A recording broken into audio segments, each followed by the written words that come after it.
उस लड़की का जैसा नाम था वैसी ही वह थी भी, चुलबुली। कहानियाँ सुनना उसे इतना पसंद था कि दादी चाहे जिस काम में लगी हो, चुलबुली कहती रहती, दादी कहानी सुनाओ।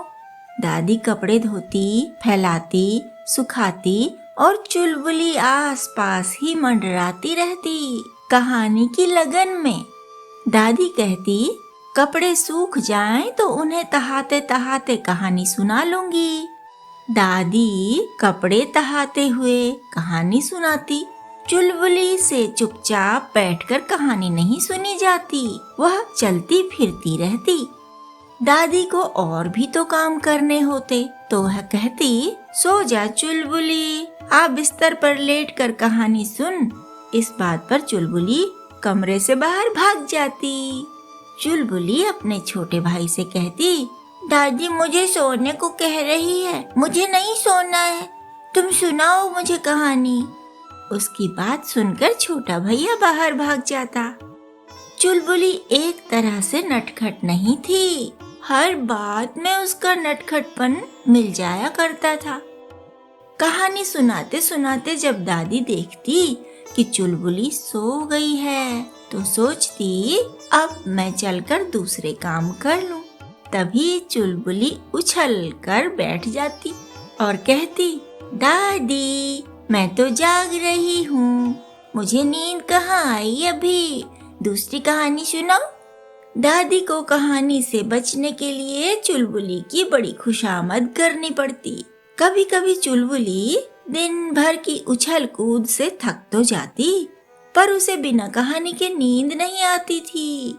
तब वह लेटे लेटे दादी की सुनाई पिछली कहानियों को याद करती रहती और उन्हीं की कल्पना में खोई रहती। जब चुलबुली स्कूल जाने लगी तो वह जितनी देर घर पर रहती दौड़ दौड़ कर देखने जाती कि उसके कपड़े धुले हैं या नहीं।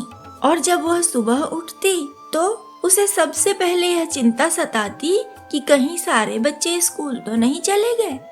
दादी कहती, अब तो चुलबुली दिन में भी सोएगी, स्कूल की थकान रहेगी ना इसे, तो मुझे ज्यादा कहानी नहीं सुनानी पड़ेगी। दादी सोचती, देखो सो गई ना एक ही कहानी में। और उधर चुलबुली आंख खोले चादर ओढ़े सोचती, दादी को बुद्धू बना दिया, पर उसे पता ही नहीं मैं कहाँ सोने वाली हूँ एक कहानी में। एक कहानी तो हमारी टीचर भी सुना देती है रोज। थोड़ा सा खुश होने देती हूँ इन्हें, फिर कहती हूँ कि दादी मैं तो नहीं सोई, सुनाओ दूसरी कहानी। चुलबुली के छोटे से भैया को कहानियों से अधिक खेलने का शौक था। चुलबुली उससे कहती, छुटकू अंदर मत खेल, शोर में कहानी ठीक से सुनाई नहीं देती, तू बाहर खेल। छुटकू बाहर खेलने भाग जाता और चुलबुली खुश होकर नाचते नाचते दादी से कहती, अब मजे से कहानी सुनाओ।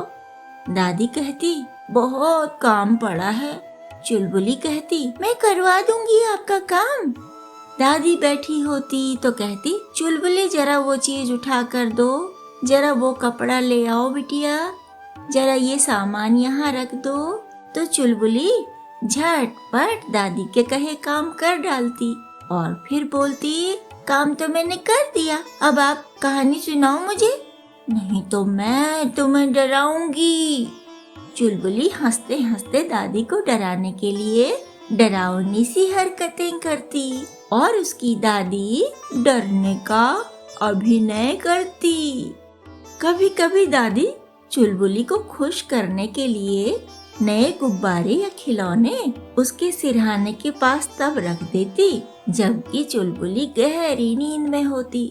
और चुलबुली वह तो जैसे जैसे बड़ी होती गई वैसे वैसे ही दादी को खुश करने के लिए दौड़ दौड़ कर उनके कहे सब काम करती जाती और कहती जाती, दादी अच्छी कहानी सुनाना रात को, इसीलिए मैं आपके सब काम कर दे रही हूँ।